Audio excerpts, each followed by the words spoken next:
Olá a todos, todas, todos, boa noite. Eu sou a Rita, da editora Fósforo.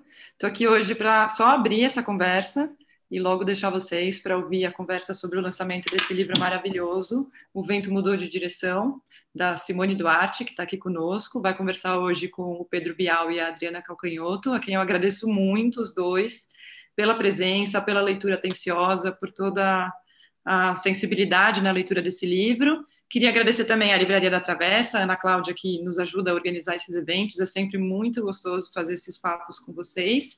E a Maiara, da Fósforo, que é quem põe tudo isso de pé.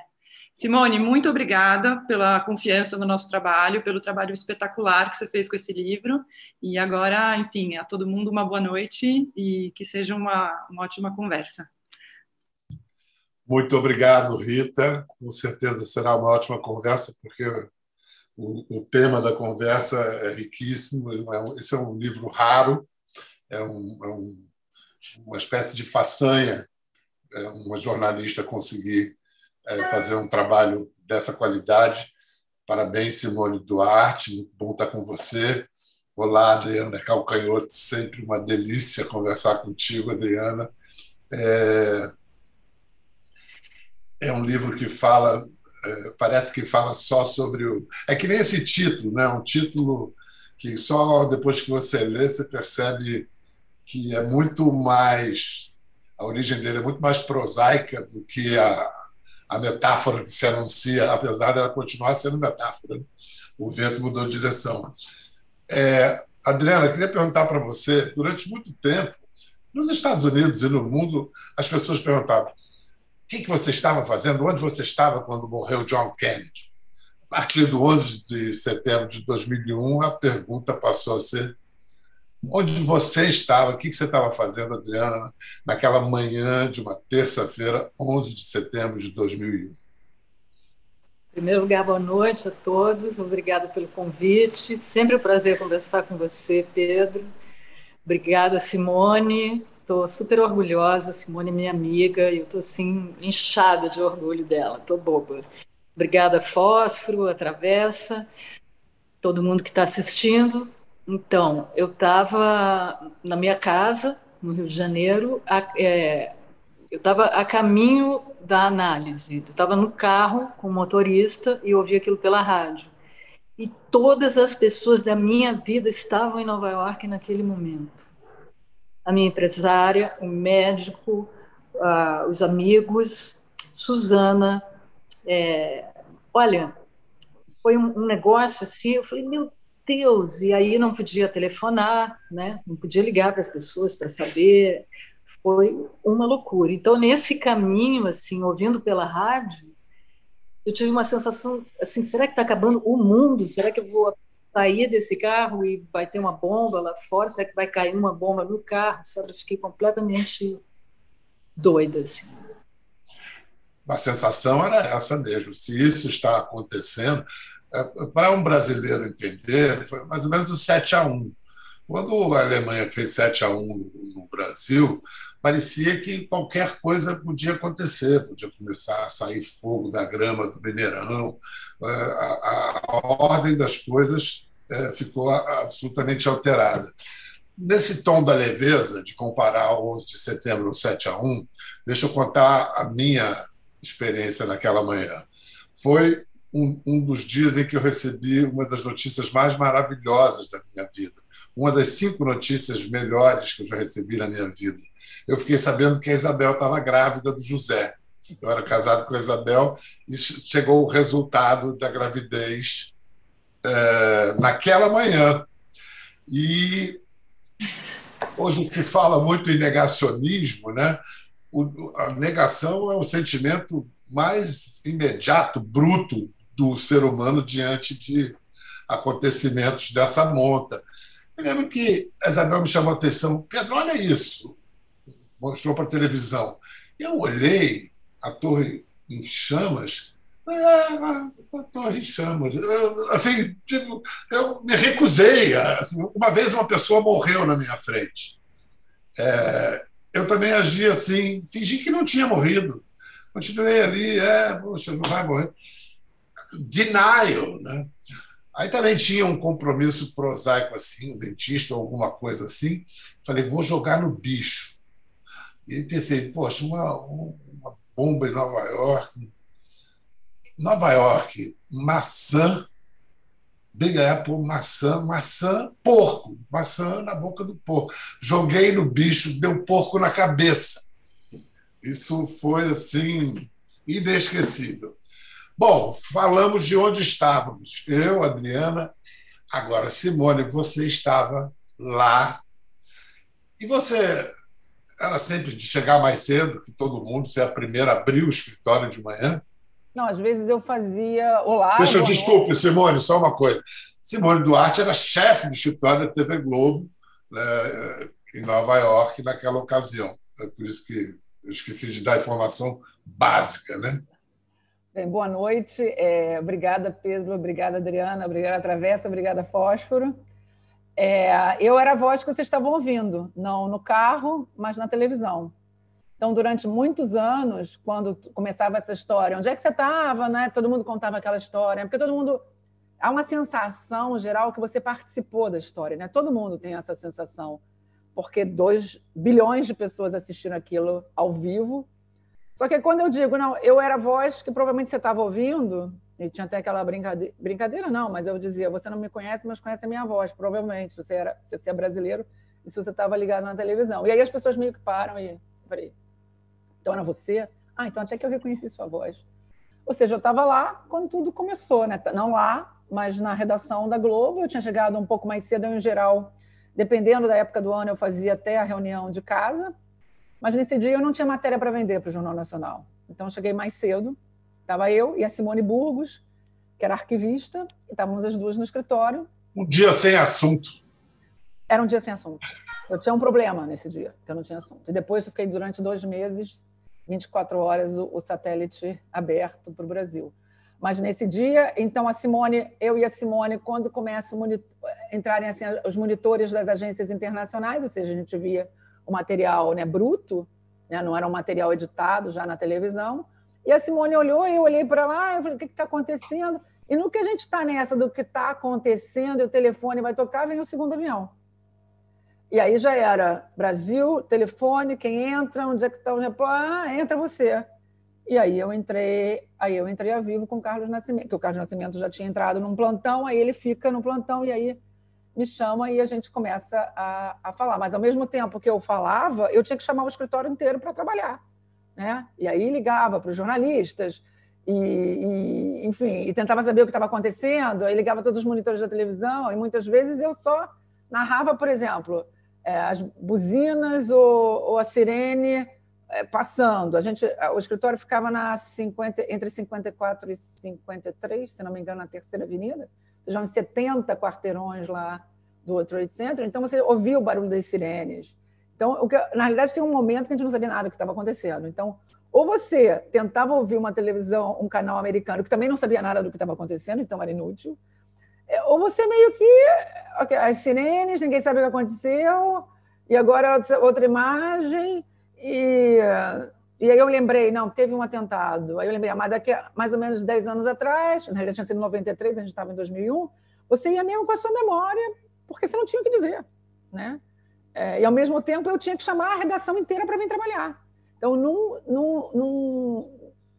numa orelha, eu estava com o telefone tentando chamar as pessoas, na outra, eu tentava falar. E, ao mesmo tempo, acho que a gente talvez não saiba isso, mas o World Trade Center era onde ficavam as antenas, os satélites. Então, a nossa transmissão para o Brasil ia por ali.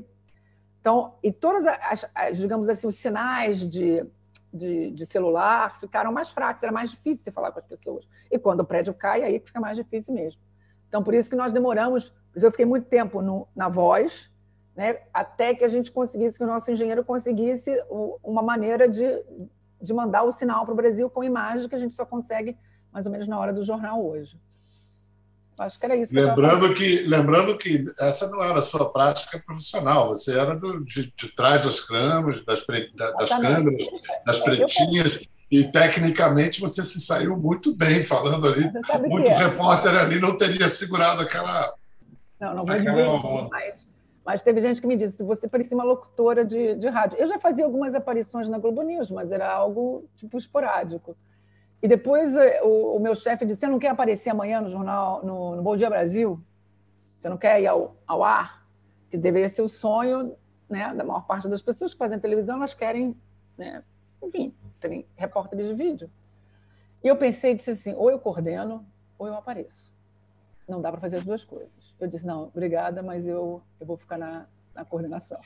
Eu quero, Simone, que você diga para nós o que levou você 18 anos 18 anos depois do acidente, começar a trabalhar nesse livro, de onde veio essa ideia. Mas antes queria perguntar para a Adriana o que impressionou mais você, Adriana, nesse livro.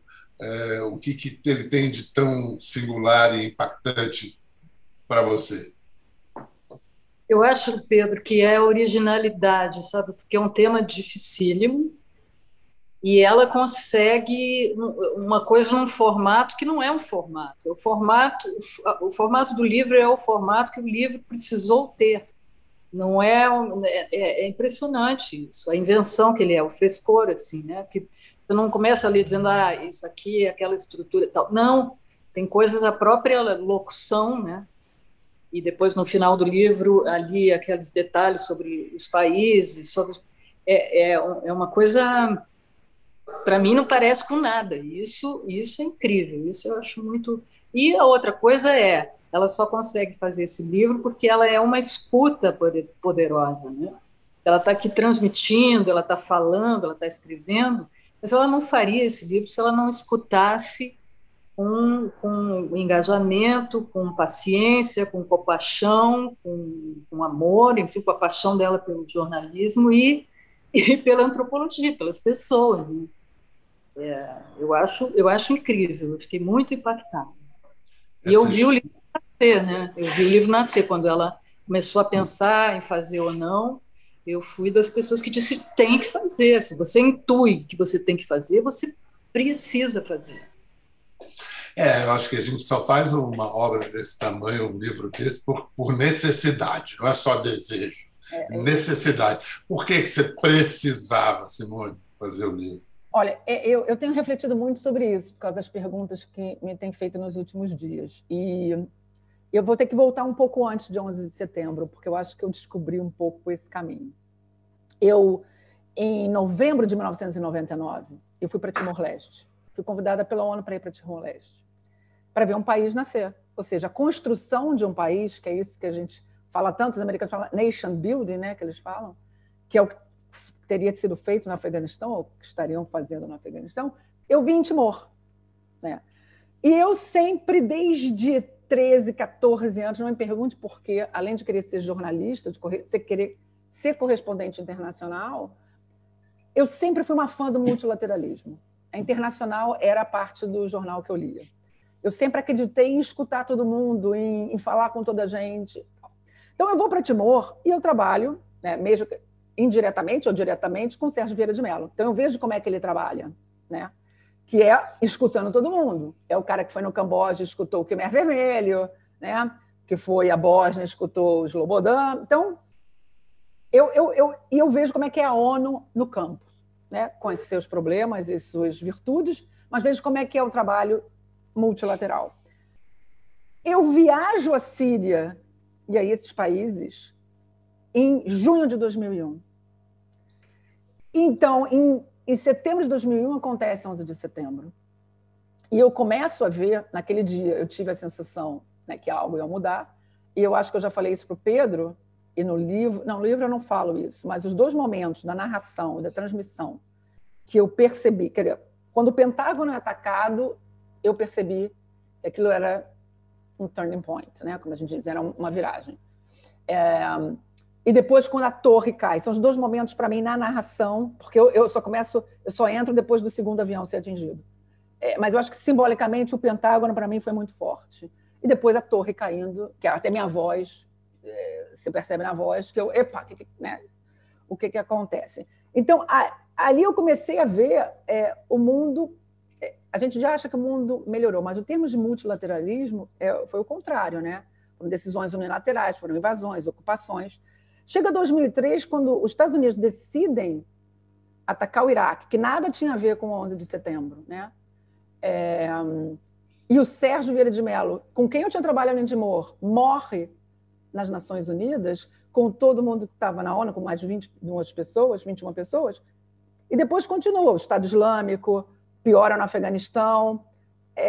Então, isso é um ciclo, é a mesma história, né? É a gente se distanciando cada vez mais de pensar num mundo multilateral e todas as consequências da consequência do 11 de setembro. Eu fiquei 18 anos sem ouvir. Aí muita gente me perguntou, por quê? Não sei, não queria ouvir. Não era a minha voz, eu não queria ouvir. Porque, na verdade, a minha voz foi uma voz que trouxe tristeza, né? Que trouxe uma coisa, quer dizer, horrível, né? E depois de tudo que eu vi em Nova York acontecendo, depois daquilo, preconceito, a islamofobia, né? Logo depois que aquilo aconteceu, 1 ou 2 dias depois, a gente teve uma equipe na rua, porque tinha um moço que era um pouco mais escuro sendo atacado como se fosse um terrorista. Não tinha nada a ver. E isso começou a aparecer mais depois do grande preconceito contra muçulmanos, contra árabes. E aí eu escuto, 18 anos depois, eu começo a escutar isso. E todo mundo me dizia ao longo desses anos que eu devia contar as histórias. Só que as pessoas achavam que eu devia contar os bastidores, né, de como é que foi. E eu não achava que não era nada disso. E quando eu ouço, eu começo a transcrever. E aí, imediatamente, eu sei que aquilo é um capítulo do livro. Mas eu digo, essa não é a história. Eu não sou a história e eu não quero fazer parte dessa história. Eu preciso dar voz a outras pessoas. E aí eu parto, que eu acho que a gente não falou ainda... A gente falou... Já deu um resumo do livro? Não, né? Simone, eu posso dar, pegando a pergunta que eu iria te fazer, a pergunta que eu iria te fazer vira uma apresentação do resumo do livro. Digamos que o óbvio seria você fazer a história dos bombeiros, das famílias dos bombeiros, das vítimas, enfim, e por um caminho de continuar olhando as coisas daqui, do nosso lado, do Ocidente. Simone faz o contrário. Vai para o outro lado ouvir as vozes de quem foi afetado profundamente, que teve a vida transformada irremediavelmente, do chamado outro lado. Que é curioso, porque a gente convencionou chamar de Oriente Médio, mas eu prefiro chamar de Oriente Próximo. Primeiro, porque tecnicamente está certo, segundo, porque é muito mais próximo do que médio, né? E você mostra o quão próximo é esse Oriente. Então, Simone pega 7 personagens, 7 pessoas que tiveram essas suas vidas viradas pelo avesso. E nos apresenta e conta a história deles e deixa eles contarem as suas histórias. Os afegãos Gawar e Rafi, as iraquianas Faliha e Gina, os paquistaneses Amer e Ehsan e o jordaniano-palestino jornalista Becker. E é isso que a gente tinha esquecido, né, Simone? Dá um resumo do livro. Mas eu estou empolgado, já está falando aqui. Vamos fazer o seguinte, cada um tem o seu xodózinho, ou mais de um xodó. Qual é o seu xodó desses personagens? Eu já sei. É um personagem, inclusive, que a Simone usou de um artifício, de um recurso ficcional para transformar num personagem só, mais de um. Quem é ele, Adriana? Ele é Ahmer. E ele é um menino que é feita uma lavagem cerebral dele, e ele é um menino que vai morrer, vai se suicidar explodindo bomba no próprio corpo. E é interessante esse personagem porque a gente tenta muito entender o que é que leva um menino, né, a se aproximar, a se sentir atraído, né, a ser um menino bomba. É uma coisa doida. E a Simone, ela conversou com alguns desses meninos e ela transforma esses meninos num personagem só. Então, de alguma maneira, eu entendo que ele é mais recortado por isso. Ele não é um só. Eu fiquei muito impressionada com toda a história.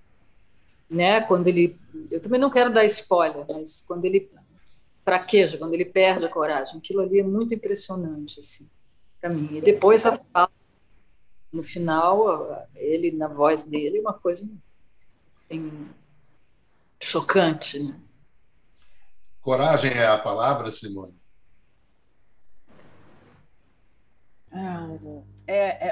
Olha, foram as entrevistas mais difíceis que eu fiz. Eu não dormia nas duas noites. Quer dizer, eu entrevistei 2 deles na mesma noite e o terceiro no dia seguinte, e eu me sentia muito mal, porque eles hoje têm 23 anos, na época eles tinham 13 anos, eles passaram por um processo de desradicalização. Mas o que é um menino aos 13 anos achar, né, que ia viver um mundo de aventura com o Talibã? Depois, eu gosto muito de repetir isso toda vez que eu falo. Eles liam o Alcorão em árabe, a língua deles é pasto, né? Eles não estão no Oriente Médio, né? Paquistão e Afeganistão. Ásia Central, quer dizer, eles não são árabes, né? Eles são muçulmanos, mas não são árabes. Então, eles liam numa língua que não era deles, eles não sabiam o que estavam lendo, eles decoravam e diziam para eles, olha, isso aqui morrer é bacana, matar é legal, e você depois vai para o céu. Então, eles não tinham a noção do que eles estavam fazendo era errado. Isso é muito importante a gente entender. Porque quando a gente diz assim, mas como é que uma pessoa decide se matar? Ele não tinha essa noção. Né? É um lugar extremamente pobre, mas não é só extremamente pobre. De mulheres que têm 16 filhos, de crianças que já neurologicamente já têm vários probleminhas, que 70% das crianças não estão na escola porque tem déficit de aprendizagem. E era muito, e havia todo assim, os Estados Unidos não facilitaram também por outro lado, porque com drones, com isso, aquilo era muito fácil você convencer. Aliás, eles nem sabiam o que era os Estados Unidos, né? Eles eram convencidos a matar os militares paquistaneses. Então, assim, agora imagina, eu vou contar, acho que 2 histórias aqui nessas minhas entrevistas, então, que não estão no livro, tá? Então, posso contar porque não vai ser um spoiler, ainda que esteja de alguma maneira. Eu faço a primeira entrevista numa varanda de um hotel. Eu estava no Vale do Swat, que é no noroeste do Paquistão. Vem o primeiro menino, que hoje tem 23 anos, e nós conversamos, né, ficamos assim umas 3 horas a conversar, tomando chá e tal. Tinha sempre um psicólogo do projeto. E estava muito frio. Era dezembro, sei lá, estava quase 0 grau. E aí o segundo, né, que eu ia ainda falar, isso já era tipo 8 da noite, falei, vamos lá para o meu quarto, uma coisa completamente... Vamos lá para o meu quarto, né, tem umas cadeiras, uma mesa, e a gente fica lá. E fomos. Esse menino falava muito bem inglês. Então falamos e tal, psicólogo lá, nananã. No final de tudo, ele olhou para mim e disse assim, queria tirar uma foto, eles queriam sempre tirar uma foto comigo. Apesar... Assim, eu nunca mostrarei a cara deles para ninguém, porque esse foi o meu compromisso, de proteger a identidade deles por uma questão de segurança, os nomes, tudo isso. O nome é ficcional, né? E ele olha para mim e fala assim, você já imaginou que eu estou aqui no quarto de uma mulher? Isso nunca aconteceria na minha vida. Olha bem, na cabeça ocidental, eu não gosto de falar ocidental, mas na minha cabeça era assim, eu estou protegendo o rapaz do frio. E é por isso... Eu nunca passou pela minha cabeça... Não passou pela minha cabeça que assim, eu estou pedindo para uma pessoa, né, para um rapaz, que a vida inteira, que assim, até os 13, 14, ele nunca teve um contato com uma mulher, né, que passou pelo que passou, que, aliás, mandava bomba, era instruído para destruir escola de mulheres, eu estou falando do Vale do Swat, onde é da Malala, né? Estou pedindo para ele entrar no meu quarto, fazer uma entrevista, só que ele mudou. Então ele disse assim, tá vendo? Hoje eu posso fazer, hoje eu consegui fazer isso. Mas está vendo o meu caminho? Uma curiosidade a partir dessa sua história. Essa desradicalização deles representa também uma ocidentalização deles? Não, de todo. Não. Na realidade, desradicalizar é você tentar voltar para a sua terra, para a sua aldeia. Eles ainda estão nesse processo. Porque eles passaram por esse centro, né, que aí sim, era um centro que eles ficam 2, 3 anos.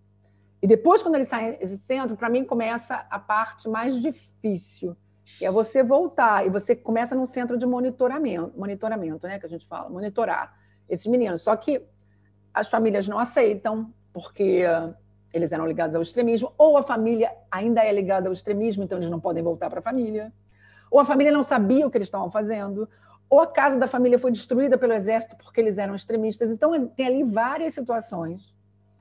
Ao mesmo tempo, assim, o Pedro e a Adriana, e vocês todos que estão nos ouvindo, não é fácil. Né? Não é fácil. Um dia eu estou matando gente, no dia seguinte eu tenho que voltar e mudei. Né? Tanto que eles dizem para mim lá, eu não vou fazer spoiler, mas no momento ele diz, eu hoje eu dou um exemplo, hoje eu consigo olhar no olho de uma mulher. Hoje eu não trato, eu luto pelos direitos da mulher. Mas mesmo assim, tem alguns momentos, eu conversava muito com os psicólogos sobre isso, com os assistentes sociais. Tem um momento que ele quer provar para você que ele realmente está integrado. E até que ponto isso, né? Imagina a cabeça desse menino. Ele sabe o que ele fez. Hoje ele sabe o que ele fez. Naquela época ele não sabia, mas hoje ele sabe. Eu acho que nós não precisamos nos preocupar com spoilers nesse caso, não, porque a experiência de ler o livro, né, spoiler é uma palavra aplicada às séries, né, que tem esse whodunit. Esse livro ele proporciona uma experiência que não dá para ter spoiler, não dá para estragar essa experiência. Qualquer um que pegar vai viver. É o valor de um documento como esse, em que você realmente consegue se pôr nos sapatos de outro e ver o mundo por outro ponto de vista. E que por mais contraditório que seja, uma incapacidade quase crônica do jornalismo. O jornalismo transportar o leitor para outro ponto de vista e não ver sempre. Você pode ver o mundo todo, mas está sempre vendo do mesmo lugar. Esse livro pega você e faz assim, né? Olha para esse lado aqui. Você é uma consumidora de jornalismo, Adriana? Como é que você consome essa droga pesada do excesso de informações contemporâneas? Eu assisto os telejornais do Brasil e da Inglaterra, dos Estados Unidos, e eu reparo na linguagem, nas vinhetas, como é que a música se comporta no telejornalismo, coisas assim. Eu sou bastante ligada. Aliás, ontem nós tivemos uma edição histórica do Jornal Nacional, aquela escalada do Jornal Nacional desse 7 de setembro de 21, já ficou para a história. Assim. E a música é diferente do nosso tempo, Simone. Você viu a música que o Jornal Nacional hoje usa em BG, na escalada? Mas eu acho que você quer falar um pouco disso, né? Da minha ligação com vocês dois. Quer dizer, eu já não falava com você há 20 anos, ou mais. Não. Simone meditou muito. Opa, isso não, já meditou muito. Não, mas aí tem que dizer uma coisa, eu sou mais jovem. Mas muito mais jovem, mas muito mais jovem. Ela era um bebezinho, uma menina prodígio, que era editora, enquanto eu morava em Londres, já um velho ancião. Não, mas é curioso isso, porque vocês dois, eu acho só um pequeno parênteses antes da gente continuar, que vocês dois entram na minha vida profissional de maneira diferente, né? O Pedro, no meu início da minha carreira na Globo, que ele já era um grande correspondente em Londres, e eu era editora do Jornal da Globo. Então, naquela época, não é como era hoje, que tem televisão 24 horas, Twitter, essas coisas todas. Antigamente fazia-se matéria para o Jornal Nacional e o resto não existia, né? Então, eu, muito humilde, ia lá, o Pedro, pode gravar. Ele estava ou ele estava nos tanques, com Boris Yeltsin, na União Soviética, na Rússia, já era Rússia, né, naquela época. Não, foi justamente quando virou Rússia. Foi quando vira. Eu me lembro dessa imagem também. Então, ele era um dos poucos que eu aquela jovenzinha lá, e dizia, dá para gravar uma coisinha aqui para o Jornal da Globo? E ele sempre, não importava onde ele estava, ele me ligava e mandava lá. Então, eu sempre serei grata por ele ter acreditado na jovem editora. E ter me tratado como se eu fosse, entendeu? Ele não me julgava pela minha idade. Enfim, foi sensacional. E a Adriana entra muito tempo depois, quando eu já estou aqui no Jornal Público, onde eu fui diretora executiva e adjunta, e nós tivemos uma edição especial do Brasil. E a gente fazia uma coisa que era, uma vez por ano, no aniversário do jornal, a gente convida alguém para ser editor-chefe por um dia. E como era uma edição do Brasil, a diretora do jornal convidou a Adriana. Então, durante um dia, ela foi minha chefe. E eu tinha que obedecer às ordens editoriais da Adriana Calcanhoto, não cantora, nem compositora, nem cantautora, mas jornalista. Então, a Adriana já foi jornalista.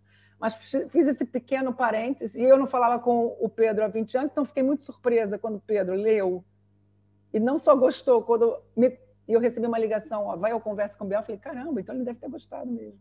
Eu já não via o Pedro há mais de 20 anos, não, uns 20, 19 anos. Eu me lembro, a última vez que a gente tinha trocado mensagens tinha sido a respeito do Sérgio Vieira de Mello, o documentário que você fez. Sérgio Vieira de Mello, que eu conheci bem na Bósnia, quando ele estava ali tentando conciliar o irreconciliável, e eu acompanhei ele 3 dias, e todos os compromissos dele, era muito impressionante. Esse negócio da escuta que você falou, e com os ouvidos limpos e aquela capacidade de diplomata de considerar a mudança de um não para um talvez como um grande sim, uma vitória enorme. E me lembro também de um hábito dele que me marcou muito. Entre um encontro e outro, por exemplo, a gente encontrava com o presidente dos muçulmanos da Bósnia, sitiado em Sarajevo. E antes do encontro ele lavava as mãos obsessivamente, lavava. Aí a gente saía dali, a gente foi, entrevistamos o Radovan Karadzic, aquele psiquiatra psicopata também, e aí ele novamente lavava as mãos. A primeira coisa que o Karadzic disse para ele quando a gente chegou: eu já soube que você está vindo de conversar com o meu inimigo. Oh, que isso, meu amigo e tal. Era um carioca extraordinário, Sérgio. Né? Mas você me lembra 2 coisas aí. Uma que você já falou antes e agora do Sérgio. Agora a gente está falando do Talibã. O Sérgio conversaria com o Talibã. Aliás, no Iraque ele falou com toda a gente. No Camboja ele falou com toda a gente. Na Bósnia, tem que falar. E, aliás, os americanos já tinham começado a falar há muito tempo. Se você quer chegar... Uma vez eu estava entrevistando o Antunes Filho sobre Guimarães Rosa e falando da obsessão do Guimarães Rosa pelo diabo. Aí você... Mas você quer o quê? Você quer chegar no divino, você tem que conversar com o diabo. Você tem que passar pelo diabo. O Sérgio conversaria com o diabo e os dois tomariam um chá. Para chegar a um acordo. Para chegar, precisava resolver um problema concreto, trazer os refugiados. Assim. Agora, eu quero voltar a uma coisa que você falou aí, o Pedro, e acho que a Adriana também falou, que é o resgatar o outro lado. Né? É a gente ver pelo olhar do outro. Que eu acho que é um exercício importantíssimo, e acho que todo o preconceito que existe hoje, todo o insucesso no Afeganistão e dessas ocupações todas tem a ver com não ouvir o outro. Né? Não dá certo, você não pode tentar invadir uma cultura, entrar numa cultura, tentar à força mudá-la, e não ouvir todo mundo, e não falar, e não ouvir as pessoas, e mesmo quando a gente fala de mulher, de tudo, a gente está falando da nossa maneira de ser e não da maneira do outro ser. Então, é você tentar estar na pele do outro, ou pelo menos, né, se eu fui aquela voz, né, que no dia 11 de setembro deu uma notícia tão ruim para você, para todo mundo no Brasil, eu queria, nesse momento, deixar que essas vozes, né, como se fosse uma mensageira que deixasse que essas vozes falassem, e contassem a perspectiva do ponto de vista delas. Porque a gente só ouve, nesses últimos 20 anos, a perspectiva anglo-saxônica, quer americana, quer inglesa ou europeia. A gente não ouve, genuinamente, o outro lado. E a gente, para ouvir o outro lado, a gente tem que esquecer um pouco os nossos preconceitos e deixar o outro. Eu, por exemplo, fui falar com um general paquistanês, que é um outro personagem, que chefiava o serviço de inteligência paquistanês. É o equivalente à CIA. Né? Essan. Quer dizer, se eu chegasse lá e dissesse, olha, você não vale nada, porque os americanos dizem que vocês não valem nada. Quer dizer, eu falei para ele, olha, me conta o seu lado da história. Né? E é curioso, porque eu levo para ele aquele documento, que é um documento, não é um spoiler de novo, porque é interessante de ler. Para ele falou, no Paquistão foram as entrevistas mais difíceis, porque os outros personagens são personagens como nós, digamos assim, né? classe média, poeta, mas o general e o Armer são personagens de extremos, né? Não são, são mais difíceis como conversa, como entrevistar, era mais desafiante. E eu cheguei para ele, na segunda entrevista, eu fiz 2 longas entrevistas com ele pessoalmente, depois fiz por videoconferência. E eu encontrei, da primeira para a segunda, eu encontrei um documento que tinha sido liberado pelo governo, pelo Pentágono. O que a agência de inteligência militar americana achava dele quando ele assumiu. E levei, né, esse papel e disse assim: ô, general, o senhor conhece isso? O que é? É um documento aí que foi liberado e tal. Ele disse: não sei, leia para mim. Então, tem essa cena de eu lendo para ele o documento que falava dele mesmo, né? E aí ele dizia, no final ele dizia: eu acho que eu já tinha ouvido algumas coisas. E ele reagia ao que eu estava dizendo. Isso não é verdade. Isso está vendo como eu tinha razão? E ele dizia nesse documento: vocês não podem passar a impressão de que estão invadindo o país. Vocês não podem passar a impressão de que estão ocupando o país. Vocês têm que se aproximar das pessoas.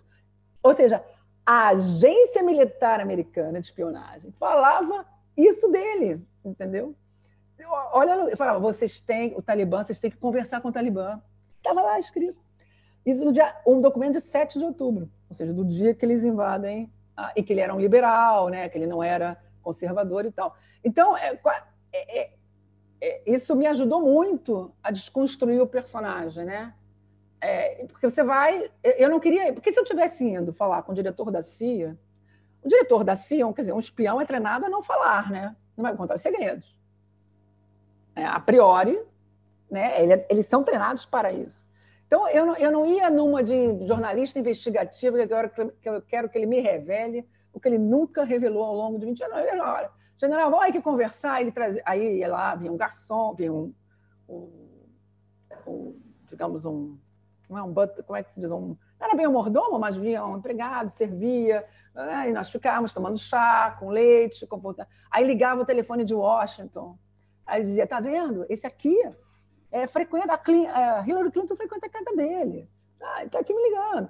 Então, tinha toda isso acontecendo e exigiu, eu acho que exige da gente meio que se despir de todos os preconceitos ou de noções. Obviamente que eu li muito sobre tudo isso.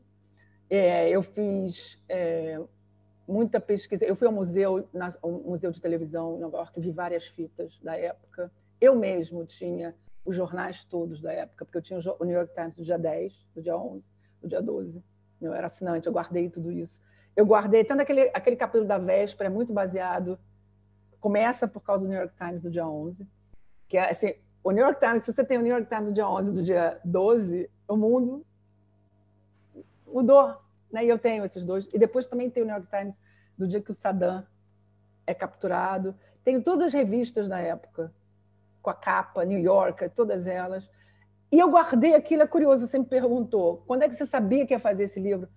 Eu guardei aquilo porque eu disse: um dia, talvez, eu vá usar isso. Eu quero contar também uma outra coisa, a gente não falou ainda de todos os personagens, mas eu acho que isso... eu, quando fui entrevistar a Faliha Hassan, que é a poeta iraquiana que hoje vive em Nova Jersey, eu depois passei por um museu memorial do 11 de setembro, que era um memorial que durante muito tempo eu não quis ir. Eu tinha um denial ali qualquer, como o Pedro contou no início, o denial dele, eu tinha em relação àquele museu. Eu me emocionava. Aí, o que eu fiz? De propósito, porque eu sempre morei, quer dizer, eu morava em Uptown, de propósito, eu fiquei num hotel muito próximo, ali em Tribeca. Então, eu acordei muito cedo, e fui, tipo, 6, 7 da manhã, quando não tem ninguém. E fui nas cascatas, né? Que são... Aquilo me emociona. Porque aquilo, para mim, aquele barulho da água caindo, para mim, eu ouço o barulho. A gente já falou outro dia sobre isso, Pedro, sobre memória, sobre cheiro, sobre som. Eu ouço, quando aquela cascata, para mim, eu ouço o prédio caindo. na minha cabeça, o prédio caindo, depois os escombros, eles tirando o barulho dos caminhões tirando aqueles... Isso tudo para mim naquela cascata. Ao contrário da cascata, depois eu fui ao museu, que mexe comigo de uma maneira diferente. E, principalmente, no final, e eu tinha acabado de entrevistar a primeira pessoa do livro. Não, eu já tinha entrevistado o general uma vez, e já sabia que queria o Armer como personagem, mas não tinha ainda conseguido a entrevista, mas tinha acabado de entrevistar a Falirra. E aí eu vou na lojinha... A Falirra. Vou na lojinha do museu. E o que eu vejo na lojinha do museu?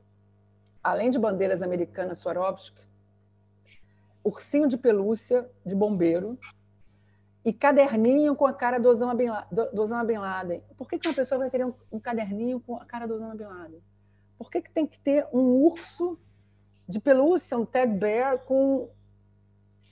Eu pensei, mas o que eles vão ensinar às crianças? O que eles estão ensinando? O que é isso? E você não vê o outro lado. Qual é o sentido de você vender aquilo numa loja? Eu não entendo.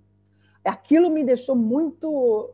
Eu falei assim, não, eu tenho mesmo que contar essa história de como é que essas pessoas se sentem, entendeu? Qual é a perspectiva delas? Porque, assim, todas elas... Assim, ninguém gostava do Saddam Hussein, ninguém gostava do Talibã, mas gostaram muito menos da ocupação americana, né? Então, vamos entender isso, né? O Marcos Uchoa, que é um excelente jornalista, TV Globo, e que era, na época, eu era chefe da Globo em Nova York, ele era chefe da Globo em Londres. E aconteceu uma história curiosa, porque o Marcos tinha ido ao US Open, cobriu o US Open, que acontece sempre em setembro, no início de setembro. E eu falei, Marcos, fica mais uns dias, né? E faz aí umas matérias com a gente. Ele disse, eu não posso. Eu estou com saudade da minha família, quero voltar. E aí ele volta e o 11 de setembro acontece. Eu sempre, até hoje, digo para ele, se eu tivesse ficado, não sei o quê, mas, enfim. E o Marcos me contou uma história outro dia que me impressionou muito, mas que tem tudo a ver com o que a gente está falando. Então, uma ONG no Afeganistão resolveu construir 2 poços de água para as mulheres de uma aldeia. Constrói os poços. No dia seguinte, as mulheres vão lá e destroem os poços. Aí as estrangeiras da ONG falam, pô, mas como destruir os poços? Mas por quê? Porque era o nosso momento de socialização, era o único momento que a gente tinha para ficar entre nós, era quando a gente ia buscar água. Não ouvir o outro, não entender a cultura do outro, não falar a língua do outro, não perguntar. Né? Você estava falando de jornalismo, que acontece com jornalismo, mas acontece com o nation building, com a construção. Como é que você vai a um país e não pergunta às pessoas, ou entende como é que as pessoas são, né? O que é importante para elas? Né? Se ela quer usar burca ou se não quer usar burca, por que ela usa o lenço, por que ali é... Você tem que tentar, mesmo que seja diferente de você tem que tentar, você talvez nunca vai entender, mas você tem que perceber que se você construir o poço vai ser destruído. Né? E eu acho que o que eu tentei fazer, espero que tenha conseguido, era só ouvi-los e tentar olhar pelo lado deles sem pré-julgar. Né? E foi isso. Eu vou ler o primeiro parágrafo de apresentação da Falirra para passar a bola para a Adriana, que Falirra é a poeta que perde sua língua, né? Isso é muito duro. Nesse processo. É uma tragédia, né? O poeta quando perde a sua pátria. Né? E ela é apresentada assim no livro. Falirra, fronteira Irã-Iraque. Falirra saiu sozinha de casa em Najaf e entrou no caminhão repleto de soldados e de mulheres, a maioria viúvas, vestidas de preto, à procura dos filhos. Todas choravam, parecia um coro. Aos 20 anos, era a primeira vez que Falirra ia à linha de frente, ao campo de batalha. A guerra entre o Iraque e o vizinho Irã já durava 8 anos. O pai não mandava notícias havia 3 meses. A mãe estava em desespero. Precisava encontrá-lo. Adriana é um dos personagens mais envolventes e comoventes do livro e tem um poema dela. Podia falar um pouco da Falirra e talvez ler o poema para a gente? A coisa mais importante dela, mais impressionante, é exatamente isso que você falou. Uma poeta que não pode escrever na própria língua, não vejo que coisa possa ser, sabe? O nível de violência é muito, né? É muito grande, assim. E ela é uma mulher espetacular, porque as dificuldades são, né? São o tempo todo, vão aumentando, vão complicando. E ela tem uma resiliência, um jeito, claro, ela não dá para usar isso uma pessoa que não é do Ocidente, mas ela tem quase uma postura epicurista, né, em relação ao que vai acontecendo com ela.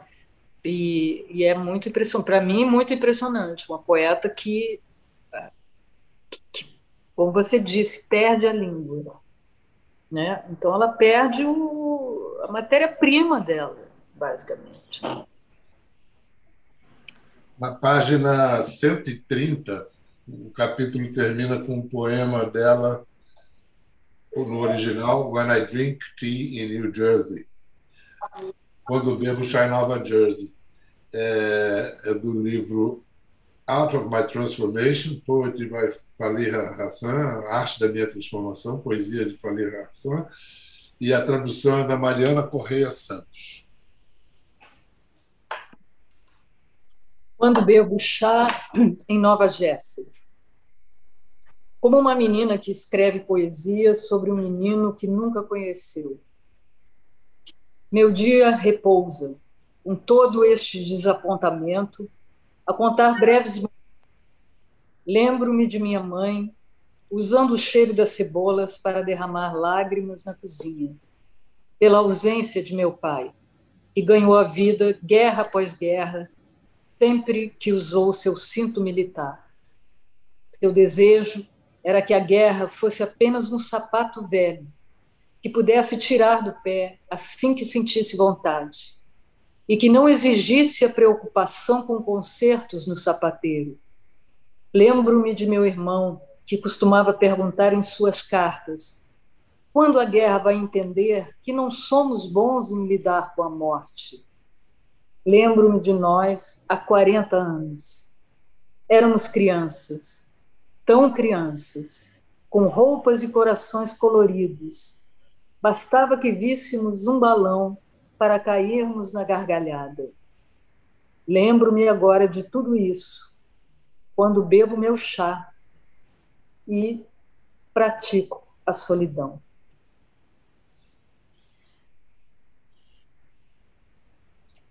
Que beleza de poema e como as pessoas que parecem tão distantes e do outro lado e diferentes, como versos assim nos fazem próximos, né? E tem uma hora, não sei se você lembra, Pedro, que ela diz assim, quando ela está falando como as pessoas, né, olham para ela com preconceito por causa do lenço, do véu, do hijab, e ela diz assim, mas de repente, se elas fossem para lá vestidas de ocidentais, talvez elas também sofressem com isso, então talvez elas não sejam tão mais assim. Ela tenta sempre, por mais que ela sofra, ela tenta sempre, não, mas talvez eles sejam assim porque, né, ela tenta sempre justificar, porque não pode ser tão... Ela quer uma válvula de escape, tem uma hora que ela diz que ela quer uma varinha mágica para mudar só a vida dela, que ela só quer 1 minuto de felicidade, só nisso 1 minuto. Ela é uma personagem, eu não tenho personagem predileto, tá? Todos me tocam de alguma maneira. E dependendo da época, uns me tocam mais do que outros. Mas a Faliha, talvez de todos, seja a que eu sinta que está mais... Assim, os outros uns são mais jovens, né? Eu acho que tem uma... E, na realidade, a Faliha me toca muito porque ela é quase da minha idade. E é como se ela fosse muito mais velha. Ela tem 1 ano a mais que eu. Então, eu olho para ela... E o que essa mulher já viveu?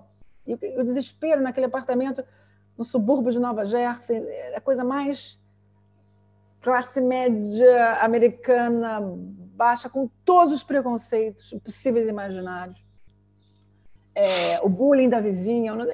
E ela tentando ali, ela tentando. Tem uma hora que ela diz, não adianta eu tentar fazer a minha biografia no Iraque, porque todo mundo... É como vender água para um rio, porque todo mundo tem a mesma vida. É uma tragédia, né? Enfim.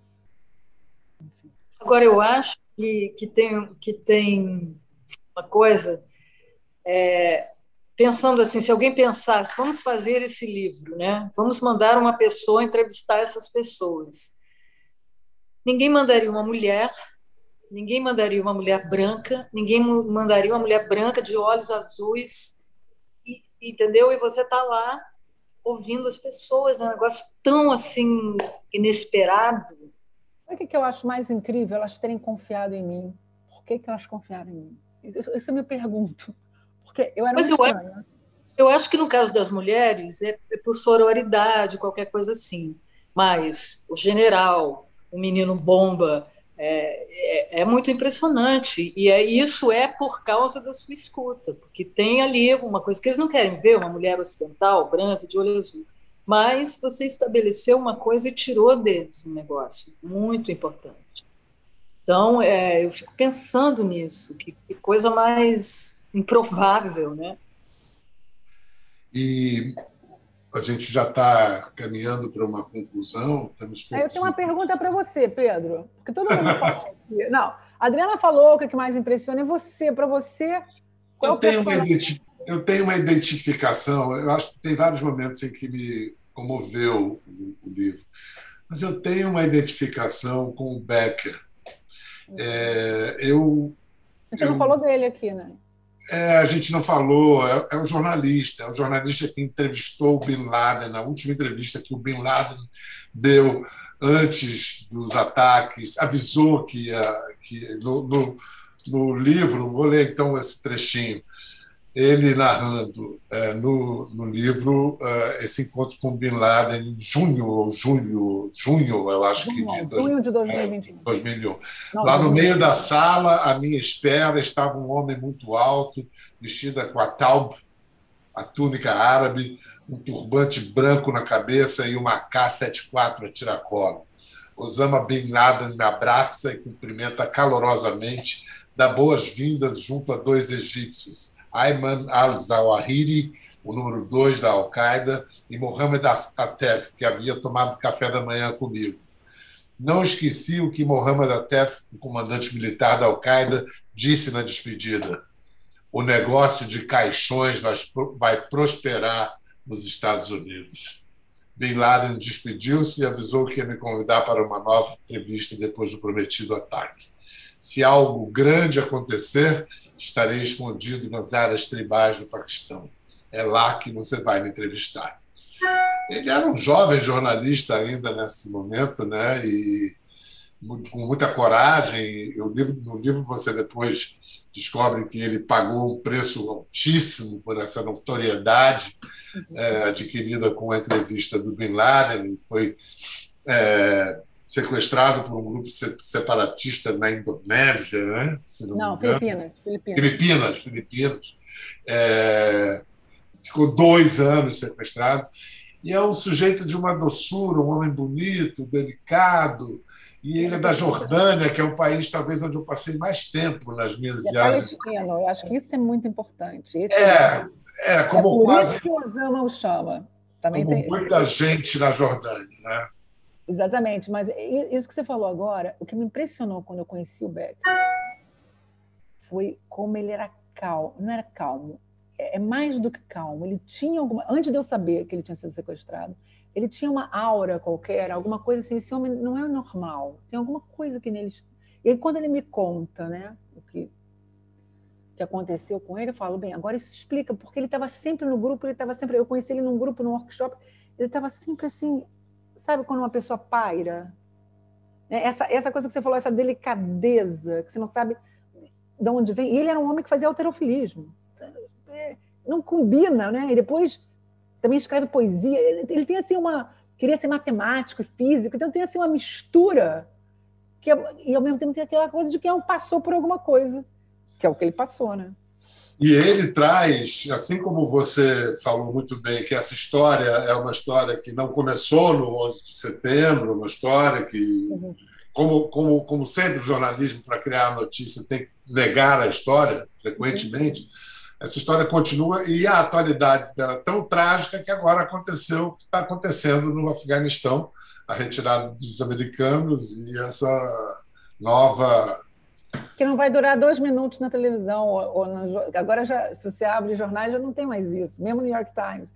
Então, assim, a gente olha para o Afeganistão agora e amanhã a gente já não olha mais. E assim, que é o que você escreve na quarta capa do livro. A gente vive assim, né, no jornalismo. Gente, Adriana Calcanhoto, muito obrigado pela sua presença, sempre calorosa e linda. Eu acho que a gente tem que mostrar agora o livro assim, os 3. Muito, muito. Simone Duarte, parabéns. Corram para adquirir o seu exemplar. Não, mas olha, eu tenho que só agradecer aqui, né? Não posso fazer um pequeno agradecimento aqui a todos. Deve, imagina. Então, agradeço ao Pedro, a Adriana, a todo mundo da Fósforo, né, que acreditou no projeto, a Fernanda Diamant, a Rita Mata, que eu chamo de Matar, a Juliana, a Bia, a Maiara. E quero contar uma história rápida, posso ou não? Claro, pode. Então, sim. Eu fui a um bar em São Paulo em 2017. Eu moro em Lisboa, tá? Mas eu estava em São Paulo organizando um evento literário. Encontro uma editora. E aí, não sei por que, rola essa conversa, eu digo, você não me conhece, mas já ouviu minha voz. E ela diz assim, isso tem que ser um título do seu livro. E, ok. Aí até eu comento com a Adriana, e eu encontrei que a Adriana participava desse festival. Aí ela falou assim, você escreve isso no seu computador e começa a escrever. E para com essa coisa, escreve um livro.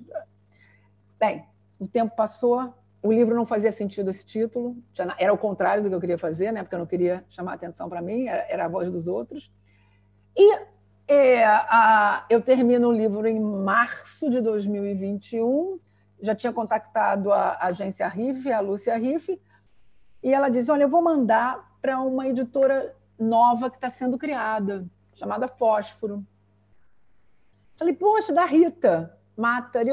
Olha que coisa louca. Eu falei essa frase para ela e ela me disse que era um título do livro. E não é que ela editou o livro. E ela não lembrava dessa história.